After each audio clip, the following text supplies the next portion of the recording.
Narito na ang inyong hinihintay. Ang programang magpapakita ng di nakikita. Ang nakatago ay ilalabas niya. Yes, yo! Topacio! Programang maraming ilalantad na mga sorpresa. Yes, yo! Topacio!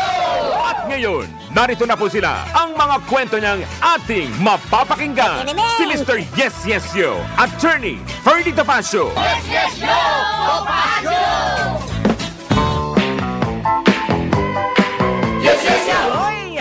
Magandang umaga po sa inyo lahat mga kaibigan. Sa ngalan po ng ating kaagapay, Attorney Ferdy Topacio. Welcome po sa Yes, Yes, Yo, Topacio. Yan, ang oras po ngayon ay alas 11:04 ng umaga. At siyempre, alam nyo na, 31 ng May 2024 po ngayong araw na ito. At ngayon ay busy ang lahat ng tao. Bakit kaya? Sabi ni Attorney, si Attorney talaga kahapon, sabi niya, ay nako, PD na. O diba? Alam niyo na yung PD. Ayan. Lahat naman ng PD natatanggap, napakaswerte ho. At sana po, swertehin din tayo. Lahat ng mga kaagapay natin, swertehin din. Ganun lang ho yan. At alam niyo naman, ang napakaswerte ho nating maibabahagi ngayong araw na ito ay congratulations sa mga graduates. Naku, grabe, no?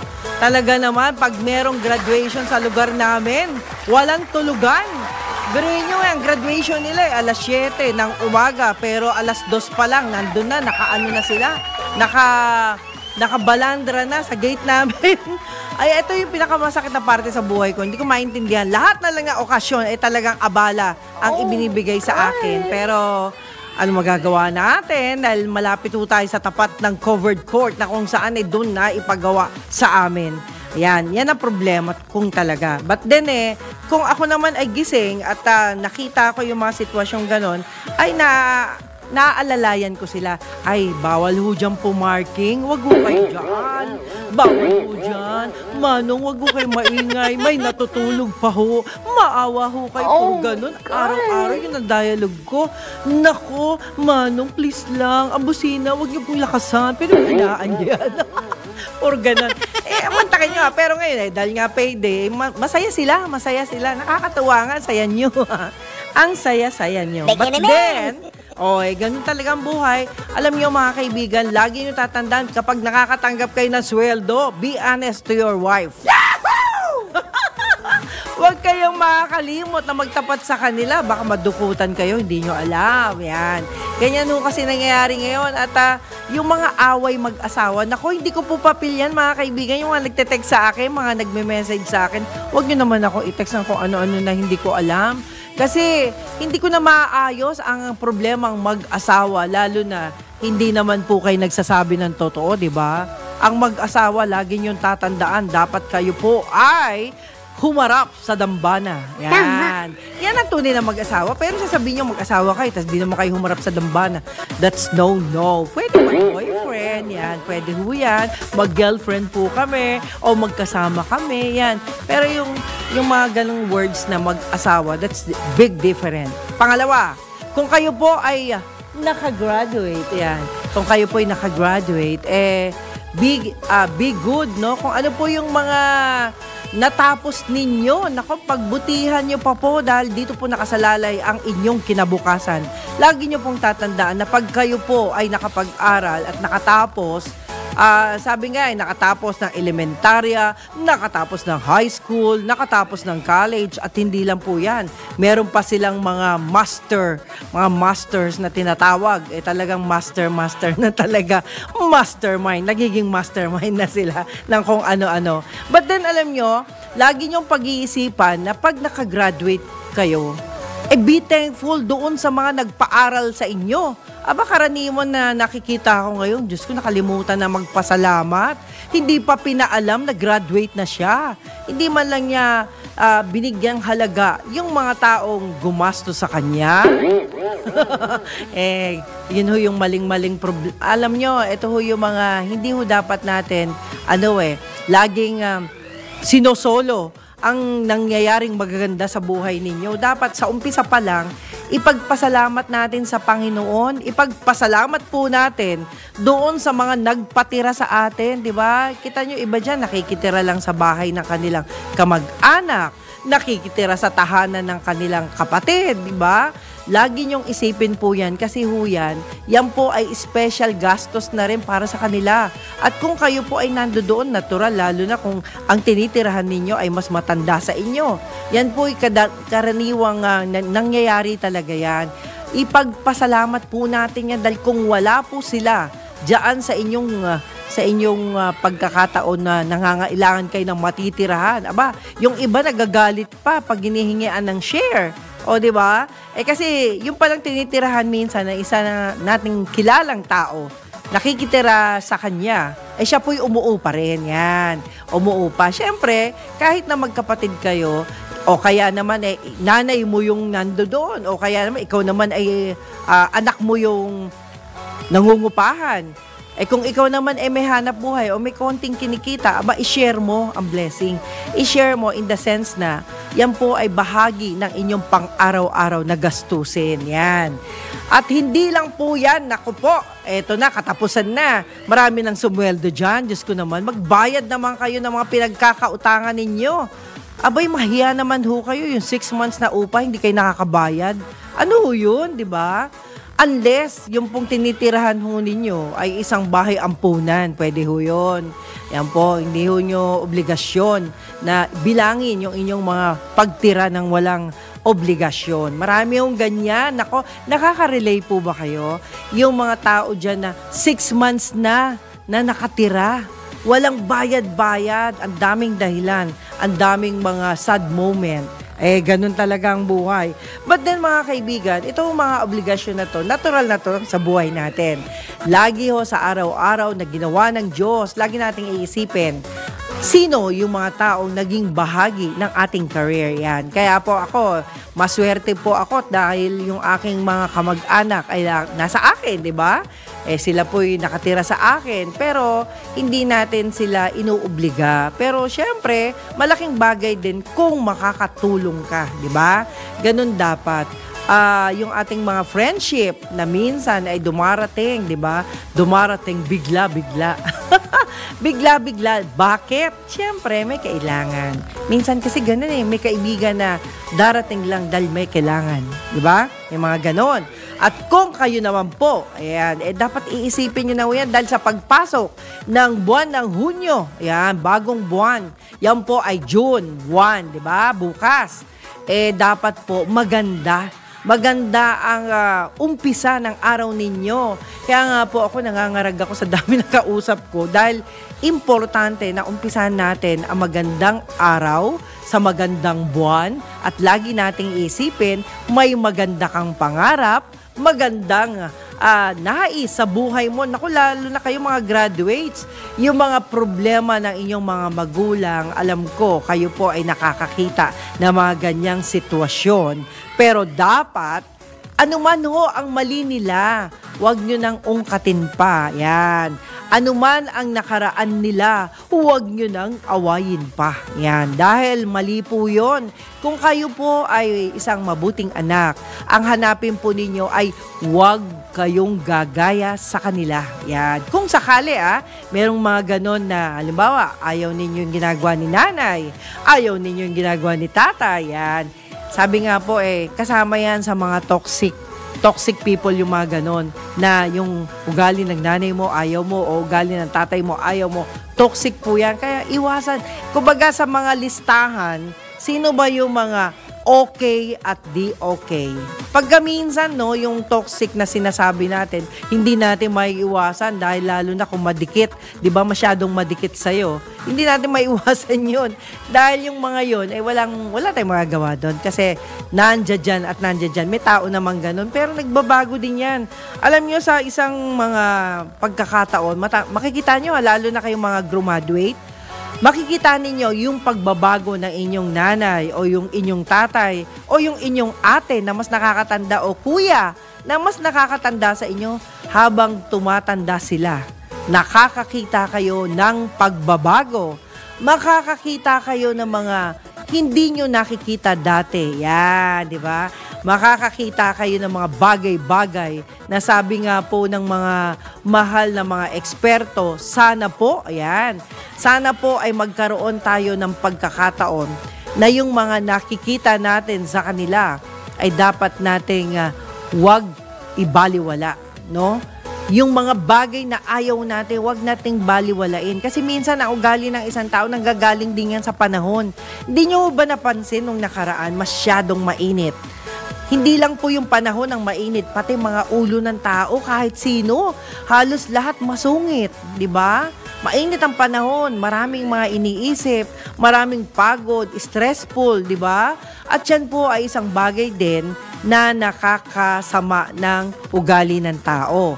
Pero kapag sila po ay nasa cool places, yan, magagandang lugar na kahit papano ay hindi sila na-stress. Pagdating sa isang lugar, sa isang trabaho, halimbawa na lang, walang stressful na nakakausap sila, di ba? Walang mga tao na nagbibigay sa kanila ng hindi kaaya-ayang sagot. Posibleng ganon. O kaya naman po, may mga taong hindi nagbibigay ng problema sa kanila. Yan po ay isang bagay na dapat nating ipagpasalamat kasi kahit papaano ay nababawasan yung init ng ulo ng mga taong nakatataas sa atin. Yan. Dapat lagi nating iisipin yun dahil alam niyo po, lahat ng bagay dapat pinag-aaralan. At ngayon nga po, ayan, ako naman ho'y naghihintay lang. Dumating man ang aking partner, wala tayong magagawa kasi alam niyo naman ho ang kanyang hectic schedule, bigla-bigla. But anyway, tayo po naman ay nagpapasalamat pa rin doon sa mga friendship natin na lagi na lang inaabot sa akin ay problema ng mga kung sino-sinong tao. Diyos ko, hindi po ako hindi po tayo basta-basta makakapagbigay ng solusyon, lalo na kung ang hinihingi yung solusyon ay financial. Mahirap po yan. Lahat naman po tayo ay may kanya-kanyang problema. Pero pagdating ko sa financial, nako, wag niyo po akong i-message dahil talagang tayo po ay may problema din. Yan. Honest na lang ho ako para hindi ho kayo ma-disappoint. Bakit hindi ako sumasagot? Hindi naman ho. Kasi may mga pagkakataong ganun talaga. At lahat ng tao. Pero kung makakatulong naman tayo, walang problema yan, di ba? Lalo na dun sa aking kaibigan dati. Naku po, kahit na po walang-wala siya, ibibigay pa rin niya. Di ba? Yan ho yung mga yan yung mga problema na sabi nga po, dapat kapag wala kang problema, dun ka lang magbigay. Pero kung may problema ka rin, unahin mo ang problema mo. Dahil mas mahirap na ang problema daw ay mas lumaki pa. Yan. Okay, marami ho tayong mga ilang napansin na kaugalian ng mga gagraduate. Eto na. Kapag ang anak nyo ay graduate na for another life, merong mga tao kasi na merong graduate, at ang plano iba, mag-asawa, di ba? May mga ganun ho At ako, naranasan ko yan sa aking mga sariling pamangkin. Imbes na maghanap ng trabaho o maghanap ng mga bagay na pupuntahan, eto nga ho pagka-graduate, asawa ang nakita. But anyway, hindi naman ang masama yan. Talagang dumarating yung ganong instances na sana po mas maganda kung ang inyong hahanaping trabaho ay meron ho kayong yung blessing ho para sa inyo. Halimbawa, alam nyo nang mahina ang inyong pangangatawan, tapos mag-aasawa kayo, baka naman ho, problema ang abutin ho ng asawa ninyo. At hindi lang po yan, baka pati ho kayo magka-problema kasi hindi ho nakakatuwa na ikaw po'y may problema sa iyong kalusugan, tapos ipapasa mo sa iyong partner, di ho ba? Yan yung isang problema na dapat po nating iisipin. At yun nga pong mga tao na may magandang pangarap. Nako, sabi mo, yan ang ituloy ninyo. Pag kayo po'y may magandang pangarap, lalong-lalo na yung mga kabataang nakausap ko kahapon, nako po, ituloy nyo po yan. Walang problema yan. Ang pangarap po ay libre. Libre ang mangarap. Sabi po nila, kung kayo po ay halimbawa high school graduate, syempre, tapos na. Yung iba dyan magtatrabaho. Yung iba naman po dyan ay kukuha ng panibagong kurso. Lagi niyong tatandaan na huwag kayong kumuha ng kurso na ang may gusto, kaklase nyo. O kaya naman ang may gusto ay barkada ninyo. Nako, never do that kasi marami ho akong kaibigan na ganyan ang ginawa. Sa bandang huli, nasayang lang, di ba? At meron pa nga hong graduate siya sa isang kurso na hindi pala niya gusto kasi pinagbigyan lang daw niya ang tatay niya. Yun nga yung masakit Pinagbigyan mo na, hindi mo pa ginusto yung pinagbigay mo. Ang ibig ko lang sabihin, kung kayo po ay may gugustuhin gawin na bagay para sa kapakanan ng inyong mga magulang, so be it. Kasi pinagbigyan nyo. The fact na pinagbigyan ninyo ang inyong magulang, whether nanay o tatay, dapat po ang gawin nyo dyan ay ituloy ninyo ang magandang pagtanggap ninyo sa gusto niya, di ba? Tinanggap nyo. O sige, tay, gagawin ko to. Kasi etong gusto mo. Halimbawa, kayo po ay gusto ninyong maging pulis. Pero ang gusto ni tatay, maging abogado ka, di ba? Ikaw yung mamimili. Pulis ba o abogado? Pero, sabi nga mahal na mahal ko si tatay. Mahal ko si nanay. O di ba? May option. Ngayon, dahil mahal mo si nanay at mahal mo si tatay, syempre, mas gugustuhin mo ang, ayan. Kayo po mga kaibigan, anong gugustuhin nyo? Yung iba, gusto nila, kung ano yung gusto nila, yun ang gusto nila. Pero, di ba? May option nga po kung gusto nyo na masunod si nanay at si tatay dahil sila po ay meron ding mga karanasan na maaaring hindi nyo alam, okay lang po yun. Pero dapat, huwag kayong magsisi. Alam nyo mga kaibigan, mahirap yung tinanggap nyo Tinanggap nyo yung isang bagay, pagkatas nagsisisi kayo. Diba? Wag na wag. Lagi yung tatandaan, lahat ng bagay na ina-accept po ninyo, lalo na pag galing sa inyong mga magulang, be sure na yan po ay paninindigan ninyo. Ayan. Halimbawa, naging abogado ka na nga. Ayan. Huwag mong sayangin yung pagiging abogado mo. Diyos ko, meron akong kakilala. At hindi lang yan. Meron din akong kamag-anak. Diyos ko po, graduate. Maganda, sana. Sana, yung kanyang trabaho. Pero nasan siya ngayon? Nag-construction, my goodness. Nag-aral ka pa ng 4 years course, di ba? Nag-master ka pa. Ayan. Yan yung mga bagay na hindi dapat. Pero, kung yan po ang choice ninyo, wala tayong magagawa dyan. Marami namang mga tao na talagang matalino, pero hindi ginamit, di ba? Yan ho yung mga bagay na dapat nating pinag-iisipan. Kasi, we're talking about graduation. Yung mga nakagraduate, naku po, ang dami nyong haharapin na panibagong endeavor sa buhay. Yan. Marami kayong mga karanasan na maaaring ayaw ninyo o gusto ninyo. Mararanasan nyo po yan, yung mga bagay na maaaring kayo lang ang nakakaalam. Kasi iba sa atin kasi hindi honest Ano ba yung totoong nangyari sa buhay mo? Hindi mo sinasabi. Di ba? Malalaman na lang may nangyari na. Nakabuntis ka na. Di ba? May mga ganon. O kaya naman po kayo naman po ay nabuntis, di ba? Either way, the girl or the boy. Pero, alam niyo po ba, yung isang pagkakamali po, wag niyo nang dagdagan pa. Sabi nga po ng nanay na nakausap ko naman, eto naman si nanay, sabi niya, ay nako, ang anak ko nabuntis, pero hindi ko pinakisal. Sabi ko naman, bakit ganun, nay? Nung araw yon na talagang kailangan, kapag ikaw ay nahawakan sa kamay, dapat kasal ka. Kung ganun, kaigpit nung araw. Pag ikaw ay nahalikan, dapat, kailangan maging mag-asawa na kayo. Pero ngayon, hindi daw. Ayan. Bakit hindi? Kasi nga po, hindi na ho daw Maria Clara time ngayon. Ayan. Sabi ni nanay yun. At sabi ko, nay, bakit ganun? Nabuntis na nga yung anak mo, ba tayo mo pang ipakasal? Diyos ko naman po. Sabi niya, tingnan nyo naman yung magiging asawa niya. Walang trabaho. Nakikitira lang. Ano nga naman buhay na may Maria Joseph. Ano nga naman may bibigyan niyang buhay sa kanyang anak, di ba?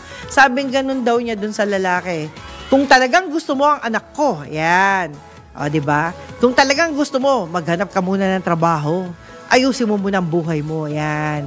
Bago mo idamay ang anak ko. Tama. Yan yung minsan na totoo, na sana po tayong lahat, huwag tayong masaktan. Pag tayo pinagsabihan ng gano'n, challenge yun.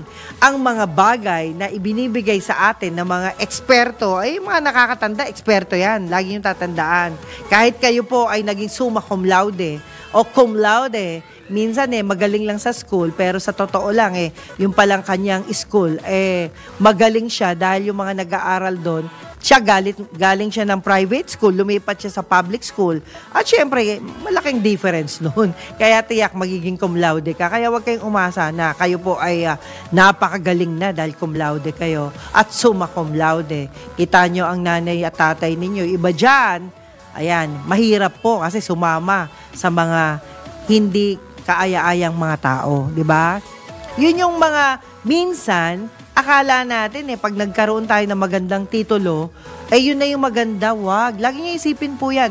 You know, bakit ako nagsasalita ng ganito? Kasi po ako po'y mga kasama o kaibigan ng mga eksperto na nakakausap ko. Dahil sayang naman po kung hindi ko i-share sa inyo yung mga nangyari din sa mga kakilala ko, nangyari din sa akin, may mga ganoon, di ba? May mga nangyari din sa mga taong akala nila ay nakaapak na sila sa sa alapaap, no? Biglang bumagsak. Yun, nawala lahat ang kanyang mga pangarap. So, dapat mga kaibigan, bago kayo sumama, bago kayo umasa sa mga taong sinasamahan ninyo, bago kayo makinig sa kanila, tingnan muna natin ang ating mga kaagapay. Lalo na, tandaan natin, lahat ng mga sinasabi ninyo ay sinishare ko dito sa ating programa. Oh, yeah. Salamat po ngayon sa Yes, Yes Show, Topacio. Break time muna tayo at mga ilang paalala mula sa ating himpilan. Ang oras po, alas 11:25 ng umaga. Dito lang sa Yes, Yes Show! Yeba! Woo-hoo! Yes, yes, yo! Topacio! Si Mr. Yes, Yes Yo, Attorney Ferdy Topacio. Yes, yes, yo! Topacio! Yes, yes, yo! Yes, yes, yo! Hoy! Nako, magandang araw muli sa inyo lahat mga kaibigan. At syempre, nako, another program na maaaring makita nyo ang pinakamagandang nilalang ngayong araw na ito. Ayan, dahil ito po'y isang napakagandang bata. No? Talaga naman, mukhang hindi na bata kasi napakatangkad. At hindi lang po yan, siya po ay inaasahan natin na makasama natin every Friday. Not only that, ang ating partner na si Attorney Topacio ay masyadong maraming inaasikaso. Kaya pasensya na po yung mga umaasang makita niyo siya. At ngayon, magandang umaga sa iyo, Miss Silvana Garcia. Hi! Good Hello po morning. everyone. Hi po Ma'am Julie. Yes, good Happy morning. birthday po VP Inday Sara, President Inday Sara Duterte, and belated Happy Mother's Day po everyone. In advance, Happy Father's Day po Attorney Topacio, and to all the fathers out there. Ayan. Hi po sa lahat ng mga OFW. Ayan. Happy birthday din sa lahat ng mga may birthday today. Alam niyo noon, pag sinabing birthday, dapat talaga be happy and be thankful. Di ba, Silvana? Apo. Ayan. Uy, Silvana, kamusta na? Long time no see uli. Alam mo, sa isang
In the rain,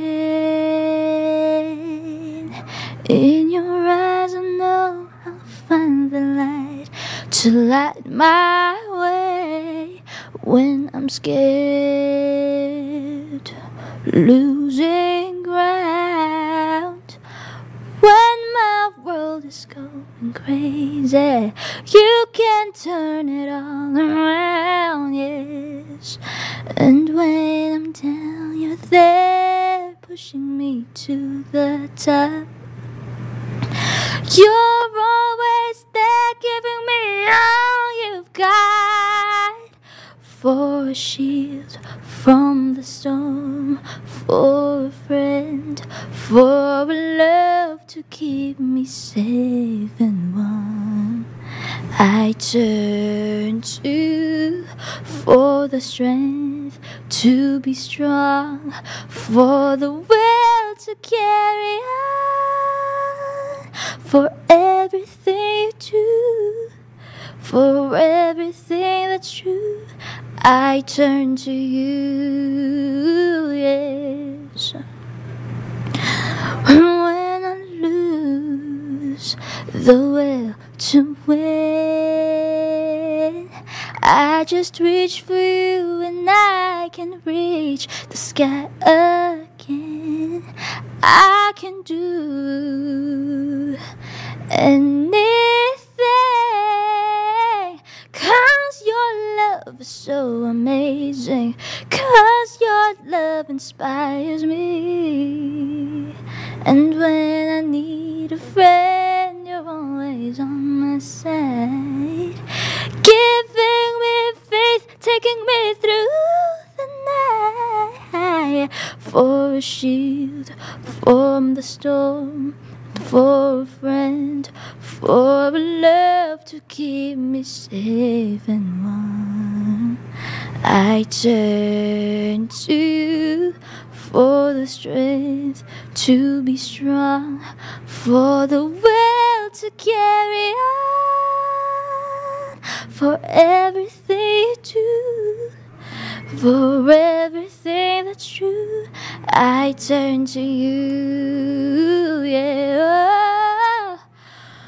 For the arms to be my shelter through the rain, for truth that will never change, for someone to lean on, for a heart I can rely on through anything, for that one who I can run to. Turning you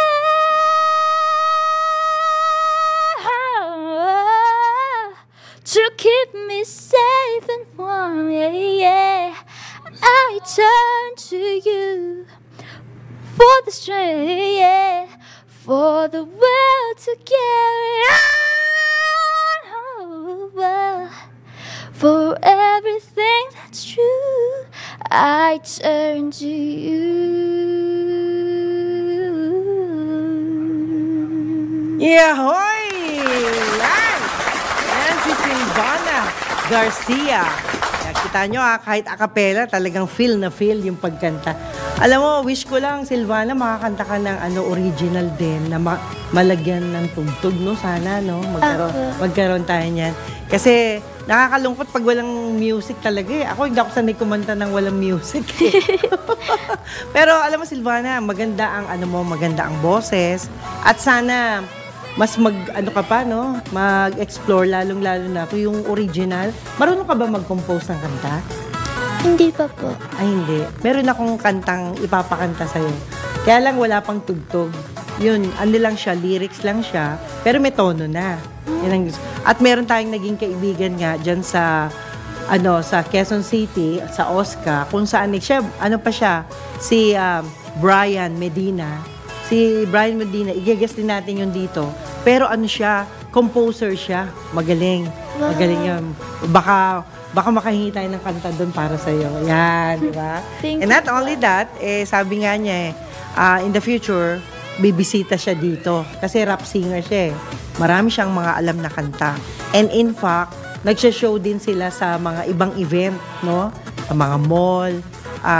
Yun nga yung gusto ko, yung magkaroon ka ng sariling na dito natin mailabas, di ba? Masarili Ma-launch pong natin. kanta. Oh, yan. Gagawaan kita. Ako mag-iisip. Ayan. Thank you po. Alam niyo po si Silvana kasi, hindi lang po yan magiging artista din po yan Silvana kasi magiging parte din siya ng mga movie ng Boracay Film, no?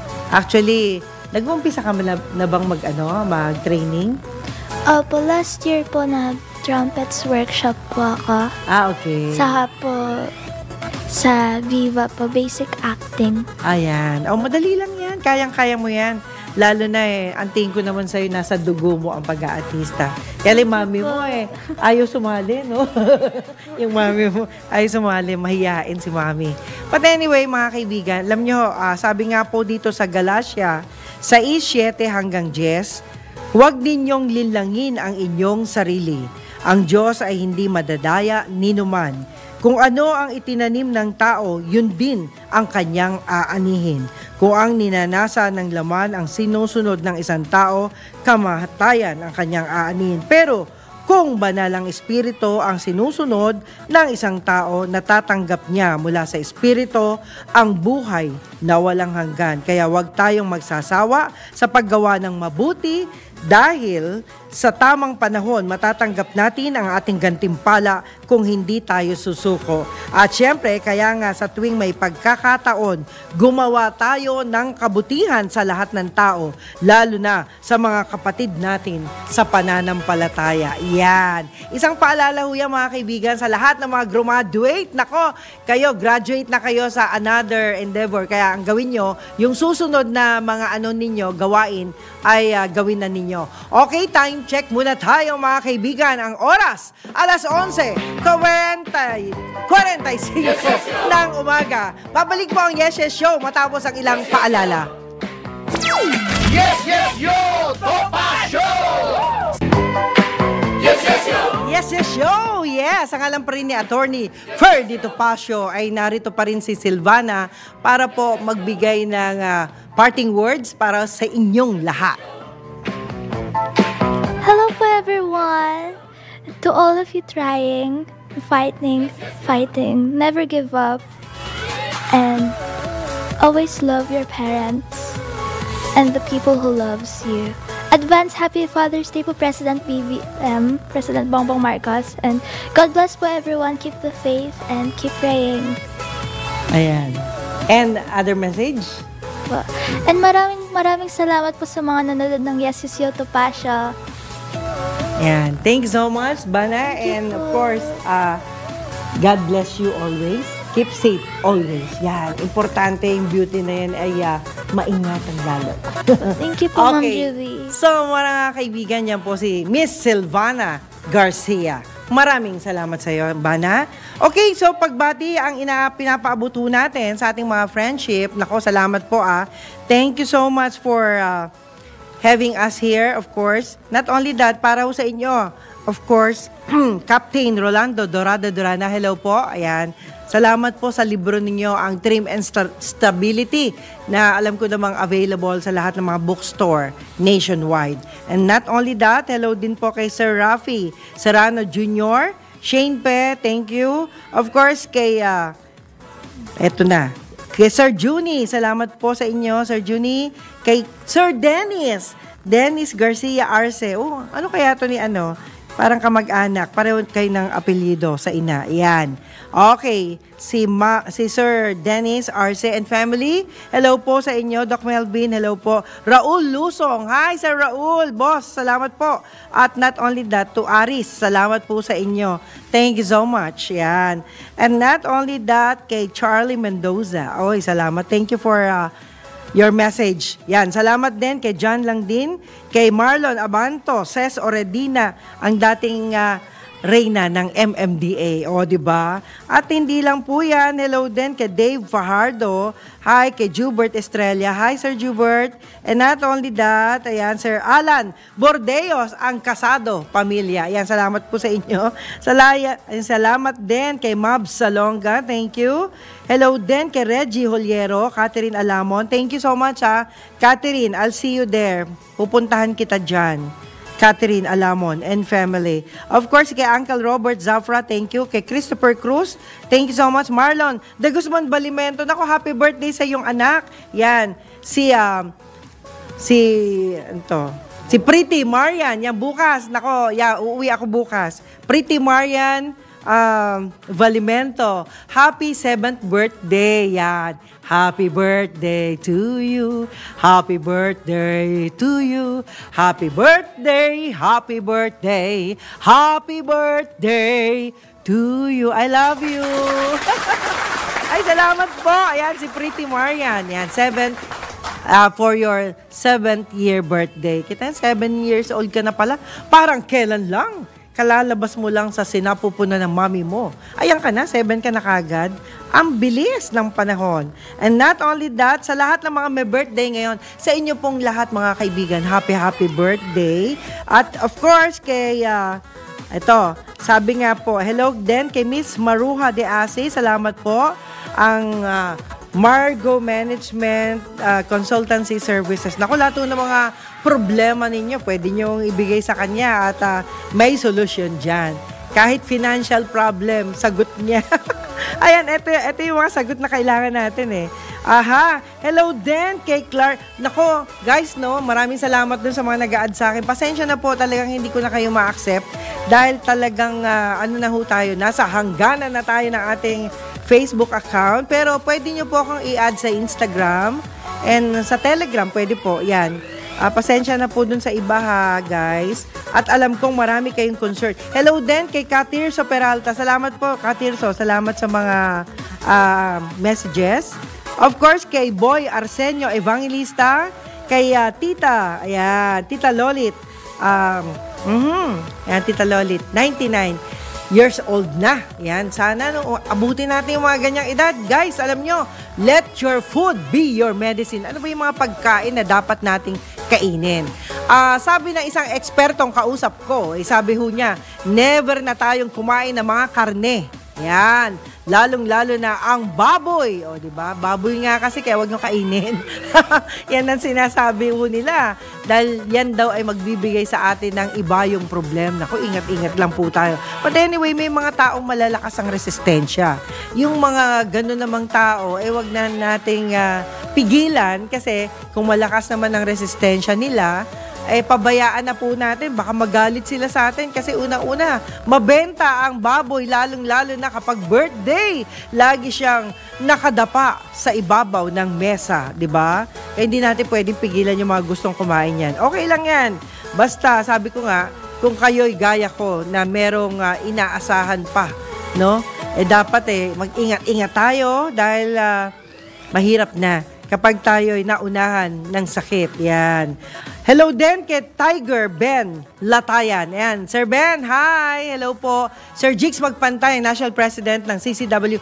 Nako guys kayo pong mga taga Citizens Crime Watch, dapat po bigay nyo na yung opportunity na maging guest namin kayo. Sabi nga po ni Attorney Ferdy Topacio, invited po kayo lahat ng mga leader nationwide. Kaya kung kayo po ay may pagkakataon, come here or via Zoom. Yan, via Zoom or Viber, whatever. Basta importante lang po, ipaalam nyo sa akin kung gusto nyo pong mag-guest sa araw ng mula Lunes hanggang Biyernes. Pero ang alam ko, siguro much better kung every Friday lang. Okay, yan po. At hindi lang po yan, hello din kay Marisa de la Cruz ng Singapore. Itong kumari ko Hindi rin tumitigil hanggang ngayon, nagkakakanta pa rin sa sarili niyang club. Okay. Ayan, meron siyang club sa Singapore. At hello din kay Ma'am Emma Cordero. Salamat po, Ma'am Emma. See you on June 15. At hindi lang po yan sa lahat ng mga friendship natin na patuloy na bumabati. Alam niyo naman, yung mga teacher, mga teacher, wag ko kayong mainitin na ulo dahil may bago na naman kayong mga estudyante. Marami na naman mag-e-enroll sa inyo. Mga pasaway nga ho, pero lahat ho naman yan na pag-aaralan. Depende ho yan sa sitwasyon. Yung mga ayaw sa inyo dati, magugulat kayo, gusto na kayo. Okay, so mga kaibigan, ito na po yung panahon natin para makapagpasalamat dito sa ating mga pinagkakautangan ng loob. Ito yung mga natin, mga idol natin, ang ating desk editor, Sir Drew Nasino. Ayan, salamat po sa inyo. Tech engineer natin si Winner Contehino, Jenilyn Rico Hermoso, Ken Sale, Giljon Reyes, and Kay Constantino. Salamat din sa ating broadcast IT si JV Dominguez, teleprompter natin Neil Joy Abella, ang ating writer Katrina Gonzalez, Jen Patrolia, and Raisa Dadia. At syempre, ang pinakamaganda, si Ace natin, Yasmin Pantaleon, Daniela de Guzman, and Jacqueline Santos. At syempre, ang tabayanan po ninyo ang susunod na programa, Balitang Bayan with Miss Jen Patrolia. Muli po, sa ngalan po ni Attorney Ferdy Topacio, nagpapasalamat po paulit-ulit sa inyong lahat na sana ay gabayan po tayong lahat ng Panginoon. Huwag ho tayong bibitiw sa anumang mga problema dahil lahat po yan ay may solusyon. At lagi niyong tatandaan, ang kabutihan ay huwag ninyong ipagkait sa kapwa ninyo. Huwag kayong titigil sa pagpapasalamat. Huwag kayong titigil sa paggawa ng kabutihan hanggat kaya ninyo. At umiwas kayo sa mga taong may mga angking kasamaan. Yan, iwas kayo dyan. Dahil sabi nga po ng mga eksperto, iwas hanggang maaga. Okay, muli po, ako po si Juvie de Guzman, sa ngalan ni Attorney Ferdy Topacio, at nagsasabing, I love you all. Bye! Yes, yes, yo! Topacio! Si Mr. Yes, Yes, Yo, Attorney Ferdy Topacio. Yes, yes, yo! Topacio!